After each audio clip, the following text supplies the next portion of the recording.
यह कहानी आज से कई साल पहले शुरू हुई थी, जब दुनिया सामान्य थी। कुछ बसें जिनमें सैकड़ों मासूम लोग बैठे थे, एक अनजान और खौफनाक वायरस से बचने के लिए शहर छोड़कर भाग रहे थे। सबके चेहरों पर सिर्फ एक ही रंग था, गहरा गाढ़ा डर। अचानक सबसे आगे चल रही सेना की बस बीच रास्ते में रुक जाती है। सन्नाटे को चीरती हुई ब्रेक की आवाज गूंजती है। बस का कमांडिंग ऑफिसर नीचे उतरता है और ड्राइवर से सख्त लहजे में कहता है, जब तक मैं वापस ना आऊं, किसी भी कीमत पर यह दरवाजा मत खोलना। मिनट बीतते हैं, फिर घंटे। ऑफिसर वापस नहीं लौटता। बस के भीतर का सन्नाटा अब घुटने लगा था। दूसरा सोल्जर अपने साथी को ढूंढने के लिए जैसे ही कदम बाहर निकालता है, अंधेरे से एक साया झपटता है। वह कोई इंसान नहीं था। उसकी खाल सड़ चुकी थी और उसके जबड़े इंसानी खून से सने थे। एक भयानक ज़ॉम्बी।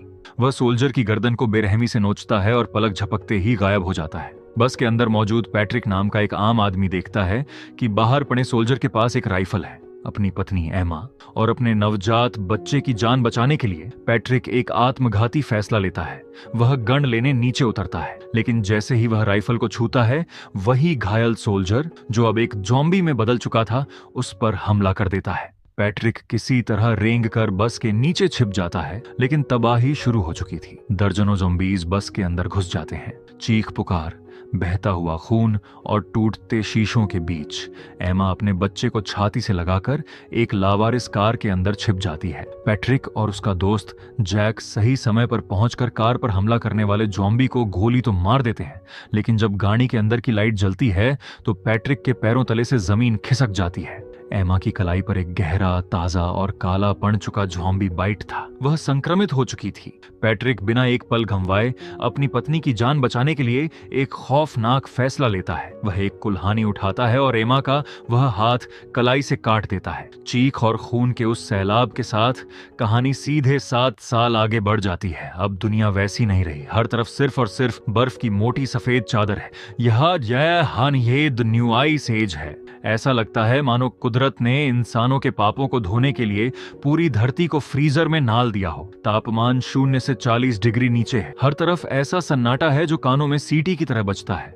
इस सफेद रेगिस्तान में 2 घर अगल बगल बने हैं, जिनके चारों तरफ लोहे की ऊंची और कटीली फेंसिंग लगी है। एक घर में पैट्रिक अकेला रहता है, जिसके साथ उसका एक बूढ़ा वफादार शिकारी कुत्ता है। दूसरे घर में जैक रहता है, जिसके साथ 9 साल की एक बच्ची लू रहती है। लू कोई और नहीं बल्कि पैट्रिक और एमा की वही बेटी है, जिसे उस खौफनाक रात बचाया गया था। लेकिन हैरान करने वाली बात यह थी कि पैट्रिक और जैक पड़ोसी होने के बावजूद एक दूसरे से बात नहीं करते थे। उनके बीच एक ऐसी गहरी कड़वी दुश्मनी का साया था जिसने उन्हें धुआं उगलते कोयले की तरह एक दूसरे से अलग कर रखा था। लू को अब तक यही लगता था कि जैक ही उसके असली पिता हैं, क्योंकि बचपन की धुंधली यादों के अलावा उसे कुछ याद नहीं था। जैक उसे बेहद प्यार करता था, लेकिन उस पर पाबंदियां भी उतनी ही सख्त थीं। अगली सुबह लू अपने हिस्से के बिस्कुट चुपके से बचा लेती है। जैसे ही जैक लकड़ी काटने बाहर जाता है, लू दबे पांव फेंसिंग के पास जाती है, जहां पैट्रिक का कुत्ता खड़ा था। लू मुस्कुराते हुए कहती है, लो तुम्हारे लिए मीठे बिस्कुट। वह रोज छिपकर पैट्रिक के कुत्ते को खाना खिलाती थी, क्योंकि उसे पता था कि अगर जैक ने देख लिया तो कयामत आ जाएगी। तभी अंदर से पैट्रिक की भारी आवाज गूंजती है और वह अपने कुत्ते को बुलाकर अपनी स्नो बाइक पर शिकार के लिए निकल जाता है। अगले दिन लू का जन्मदिन था। जैक उसे एक पुरानी धूल जमी अलमारी से निकालकर उसकी माँ एमा के कुछ पुराने कपड़े और एक टूटी हुई कलाई घनी तोहफे में देता है। लू की आंखों में आंसू आ जाते हैं। वह जैक का हाथ पकड़कर पूछती है, डैन, अब मैं बड़ी हो गई हूँ, मुझे सच बताओ, क्या मॉन्स्टर्स सच में होते हैं? क्या वो बाहर बर्फ में छिपे हैं? जैक की आंखें पत्थर आ जाती हैं। वह लू के सिर पर हाथ फेरते हुए कहता है, नहीं बेटा, मॉन्स्टर्स पहले हुआ करते थे, लेकिन इस जानलेवा ठंड ने उन सब का खून जमा दिया। अब इस दुनिया में कोई मॉन्स्टर नहीं बचा। हम पूरी तरह सुरक्षित हैं। लेकिन क्या जैक सच कह रहा था?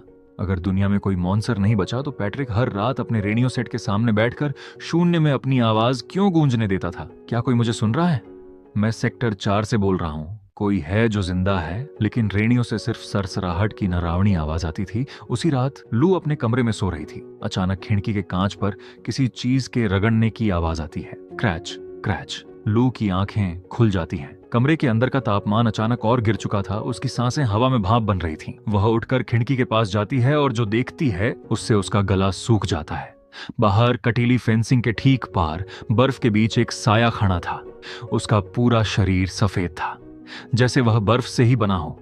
उसकी कोई पलकें नहीं थीं और उसकी सफेद बिना पुतली वाली आंखें सीधे लू की खिड़की की तरफ देख रही थीं। वह साया फेंसिंग को फांदने की कोशिश करने लगा। तभी पैट्रिक का कुत्ता अंधेरे में जोर जोर से भौंकने लगता है।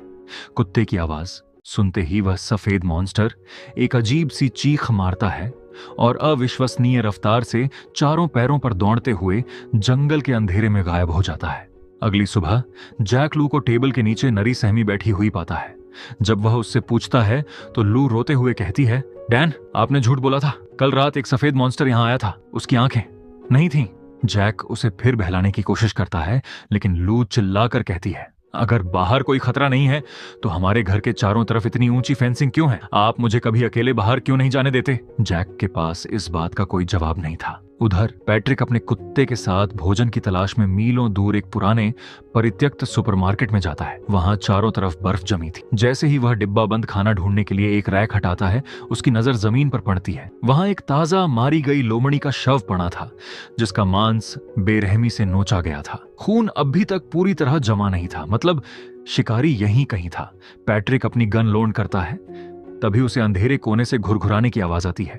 टॉर्च की रोशनी में वह देखता है एक 7 फीट लंबा, बेहद दुबला और सफेद चमड़ी वाला ज़ॉम्बी। लेकिन यह 7 साल पहले जैसा ज़ॉम्बी नहीं था। इस भयानक ठंड में जिंदा रहने के लिए वायरस ने खुद को बदल लिया था। इन ज़ॉम्बीज की आंखें पूरी तरह सफेद हो चुकी थीं, यानी वे अंधे हो चुके थे। लेकिन इसके बदले उनकी सुनने और सूंघने की शक्ति एक आम इंसान से 1000 गुना ज्यादा बढ़ चुकी थी।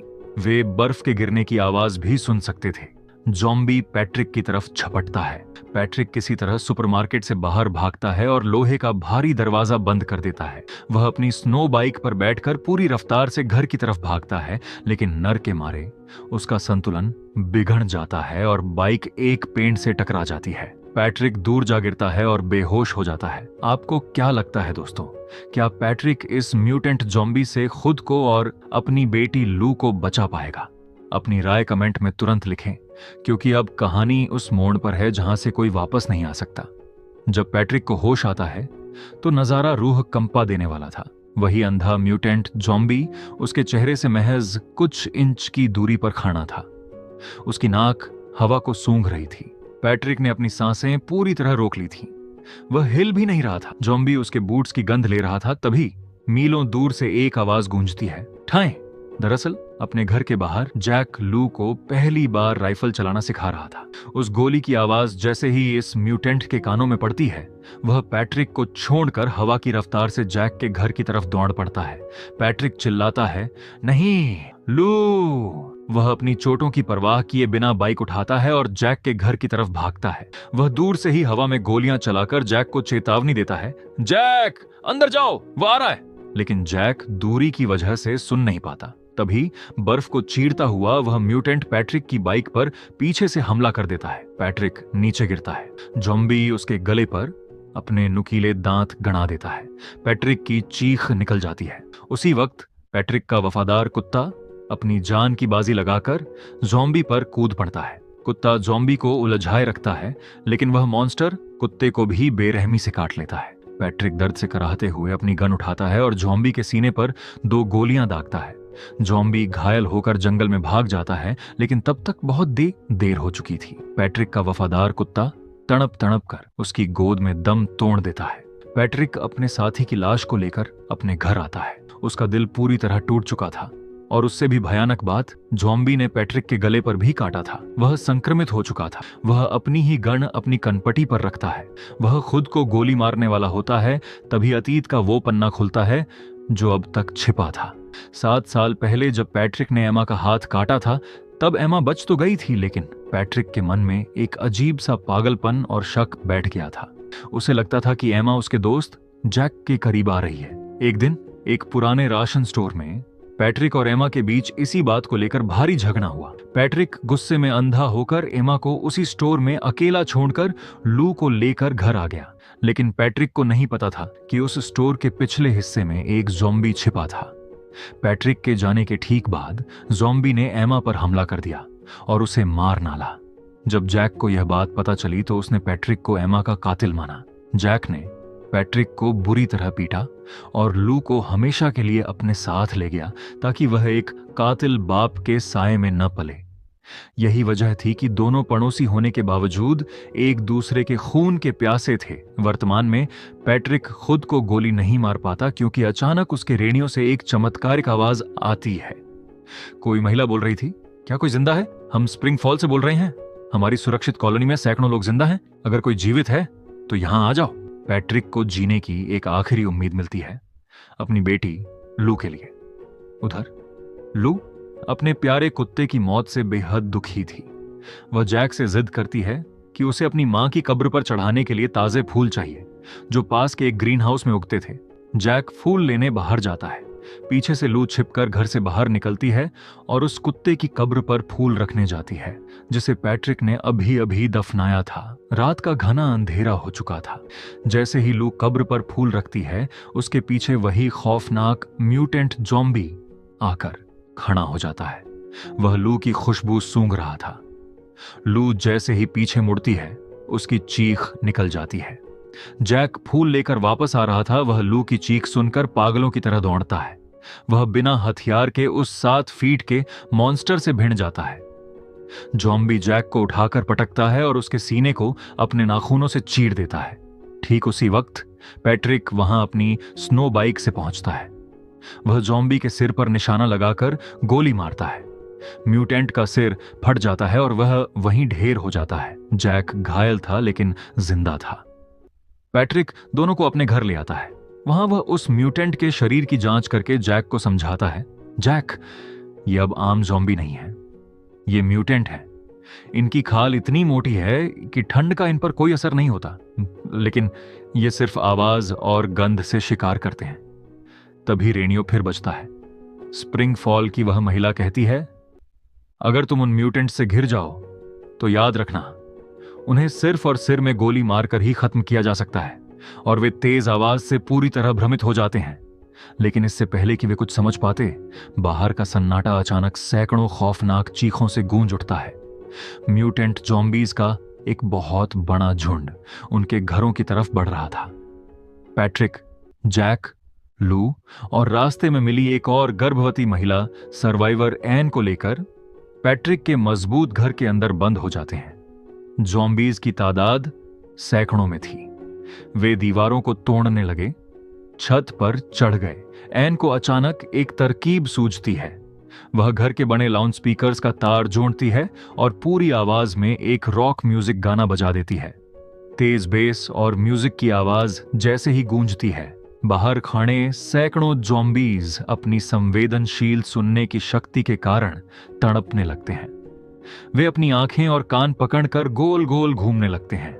वे पूरी तरह भ्रमित हो चुके थे। पैट्रिक जानता था कि यह उनका आखिरी मौका है।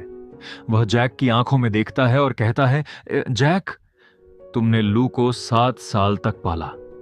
तुम ही उसके असली पिता हो। अब उसे यहां से ले जाने का वक्त आ गया है।